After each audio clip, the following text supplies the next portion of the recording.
This is Ron Aiken with Gamecock Central Television. I'm here with Avery Wilkes, also of Gamecock Central. We're on the field after a decisive 52-7 victory by South Carolina over Arkansas on the road here in Fayetteville. A little bit unexpected, the manner in which South Carolina won this game handily after getting down 7-0 on the opening drive of the game for Arkansas.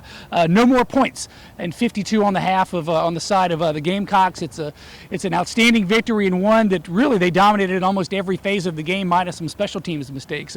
Avery, what was sort of your keys to the offensive success today? Offensively, getting Mike Davis going was obviously good, and then I think everything else kind of followed there.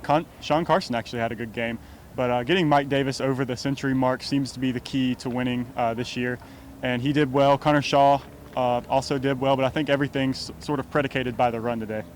Yeah, couldn't agree more. You know, Davis starts off, I believe he had 8 carries for 63 yards. It might have been in the first quarter, then only 2 carries for 5 yards, I think, in the second. They got him back on the horse in the third quarter, and he was able to get over the century mark and really establish control of the game. You know, tempo, time of possession was a big key today. I think the final stats were 43 minutes and 25 seconds to 16:35, just dominating. Steve Spurrier said at his press conference that he can't recall a game in which a team has had as few plays as Arkansas did, 37. He said that's just amazing, and really the team's best defense was the offense today. But still, defensively, South Carolina had a lot of success shutting Arkansas down after that first drive. What were your sort of keys to the defense's success? Forcing these quick 3-and-outs, these quick possessions, was really what crippled Arkansas. Arkansas had the ball, like you said, for 16 minutes and 35 seconds. And whenever you have a team with less than 20 minutes of possession, their likelihood of winning just plummets. I mean, you look at some stats. They had 4 receptions all game long. When you complete 4 passes, very unlikely that you're going to win the game. So for South Carolina's defense to kind of come out and dominate early and just to keep it up all throughout the game, you know, you look at the plays where they did give up some big yardage, they forced fumbles on those plays. Mm-hmm. So literally nothing went wrong for the South Carolina defense today. Yeah, and everything went right in return. Like you said, the 2 times they get gashed with big runs. There's fumbles going through the end zone to take points off the board conceivably, and then the other that would have obviously set up another touchdown. Victor Hampton's interception was another big key of the game. I think Spurrier and Hampton himself both mentioned that was a big turning point. It seemed to affect quarterback Brandon Allen's confidence throwing the ball.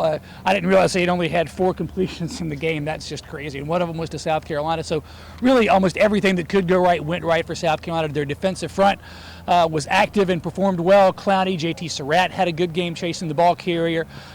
Chas Sutton had a nice tackle in the backfield. So going up against a rushing team with 2 talented backs, and especially with Alex Collins, and to shut them down the way that they did, scoreless over the last, 3, almost 4 full quarters, is pretty impressive. And Ward was a happy guy in the press conference afterwards, very pleased with the fourth quarter. You know, really a complete game performance.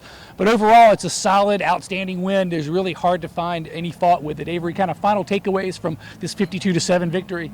Well, there's nothing negative you can take away, obviously, as we mentioned. This is just a huge win. And when you go along with what Missouri was able to do at Georgia today, this really opens up things, and you can look at it as a whole new season from here on out.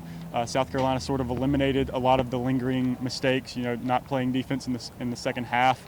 You know, really the special teams, Farrah Cooper emerged. Mm-hmm. I think Farrah Cooper might be one of your biggest takeaways from an individual standpoint from today. He played extremely well in special teams, did some great things from the Wildcat. So I think you can look at it as a whole new season moving forward.